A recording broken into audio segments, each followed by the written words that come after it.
Selamat sejahtera Dr. Hafila. Saya Pavitra Morgan dan nombor matrik saya adalah A1898811.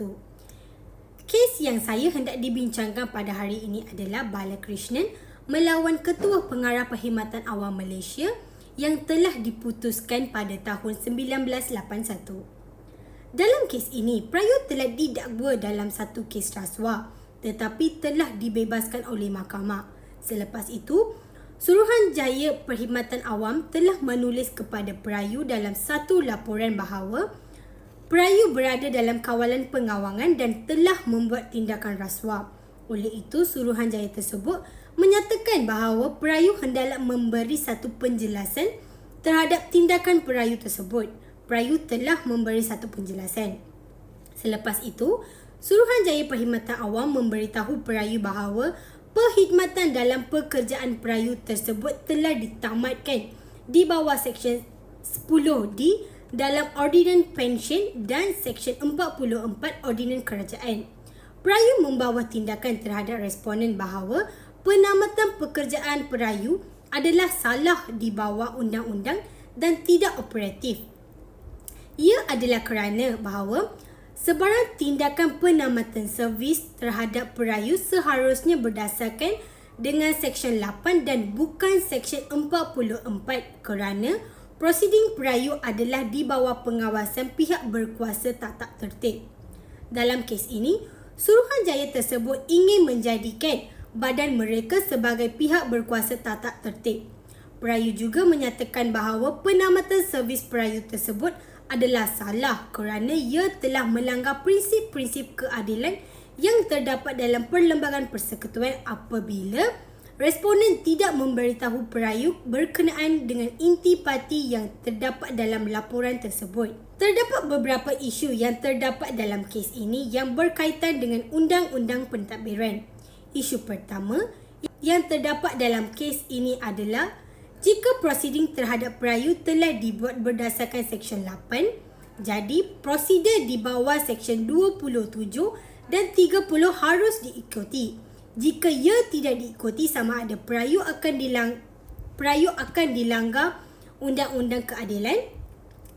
Isu lain yang boleh didapati adalah sama ada penamatan servis Perayu hendaklah dibuat di bawah keputusan agung yang terdapat dalam Seksyen 10 di ordinan tersebut dan responden tidak mempunyai kuasa tersebut untuk menamakan servis Perayu. Seterusnya, mahkamah memutuskan bahawa rayuan oleh Perayu adalah ditolak kerana penamatan servis Perayu adalah betul berdasarkan kepentingan awam. Seterusnya, asas keputusan. Mahkamah menyatakan bahawa kerajaan merupakan badan yang sepatutnya untuk menentukan sama ada persoalan berdasarkan kepentingan awam adalah betul ataupun tidak dalam perkara penamatan servis Perayu. Dalam kes ini, mahkamah berpendapat bahawa terdapat elemen-elemen bahawa Perayu adalah bersalah dan penamatan servis Perayu adalah bona fide. Mahkamah juga menyatakan bahawa penamatan servis Perayu adalah betul berdasarkan Seksyen 44 Ordinan Kerajaan. Rujukan di dalam surat yang diberikan kepada Perayu yang mempunyai gelaran YDPA adalah cukup dan menyeluruh dalam proses penamatan servis Perayu dalam kes ini. YDPA mempunyai kuasa di bawah Artikel 40 Klausa 1 Perlembagaan Persekutuan dan harus menjalankan fungsinya berdasarkan nasihat Menteri-Menteri. Berkenaan dengan Seksyen 8 dan Seksyen 30 ordinan tersebut, mahkamah menyatakan bahawa kerajaan mempunyai kuasa untuk memilih akta yang terbaik untuk suatu kes tersebut. Seperti mana yang didapati dalam kes Najar Singh vs. Melawan Government of Malaysia, mahkamah tersebut telah memutuskan bahawa walaupun seorang pekerja am boleh ditamatkan servis dalam suatu akta, ia tidak bermaksud pekerja am tersebut tidak boleh ditadbir di bawah akta lain yang mempunyai kuasa dan fungsi yang serupa. Berkenaan dengan Artikel 144 5B1 dalam Perlembagaan Persekutuan Malaysia, mahkamah menyatakan bahawa klausa tersebut telah menyenaraikan kuasa Suruhanjaya Perkhidmatan Awam manakala pihak berkuasa tata tertib telah diperbadankan melalui Biro Pengaduan Awam. Dalam Seksyen 8, definisi pihak berkuasa tata tertib termasuk Suruhanjaya Perkhidmatan Awam. Salah satu fungsi badan tersebut adalah untuk menjaga semua yang berkenaan dengan disiplin pekerja am di Malaysia. Berdasarkan dengan isu berkenaan dengan kepentingan awam, memandangkan sumber kewangan perayu adalah di luar daripada pendapatan perayu tersebut, jadi persoalan isu ini adalah tentu mempunyai kepentingan awam.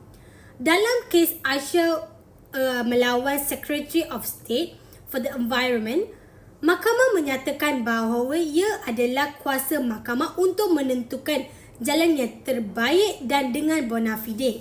Pada pendapat saya, mahkamah dalam kes di atas telah membuat pentafsiran terhadap kuasa yang ada pada Agong di Malaysia.